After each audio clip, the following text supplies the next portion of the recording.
अस्सलामुअलैकुम वरहमतुल्लाहि वबरकातुह। आज हम सूरह बकरा की आयत नंबर 77 से शुरू करेंगे। आप लोग मेरे साथ पढ़िएगा। बिस्मिल्लाहिर्रहमानिर्रहीम। वमिनहुम उम्मियून ला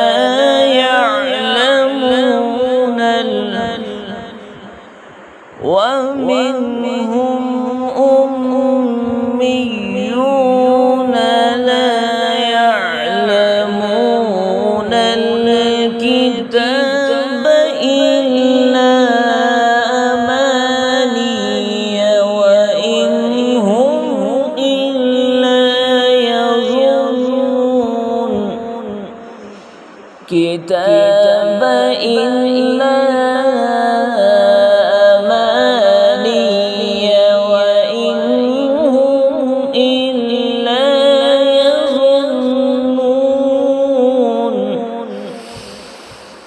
ومنهم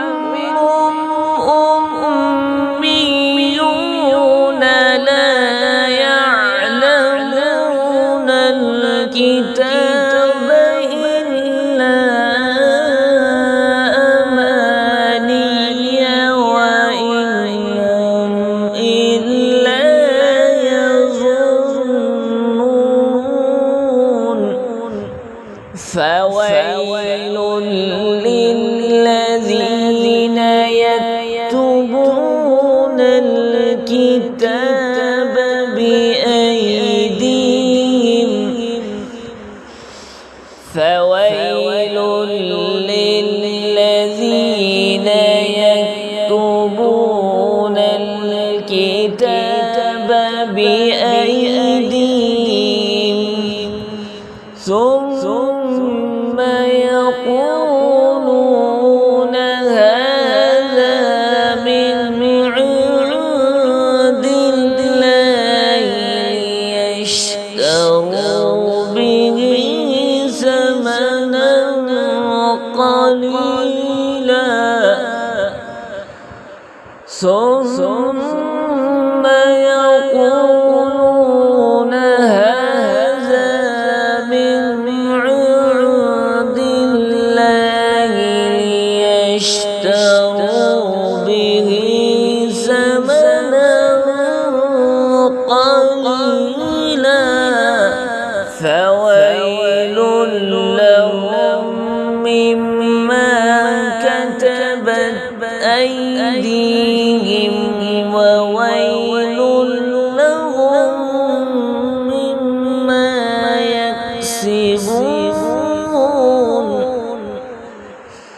فويل لهم مما كتبت أيديهم وويل لهم مما يكسبون فويل للذين يكتبون الكتاب بأيديهم ثم يقولون هذا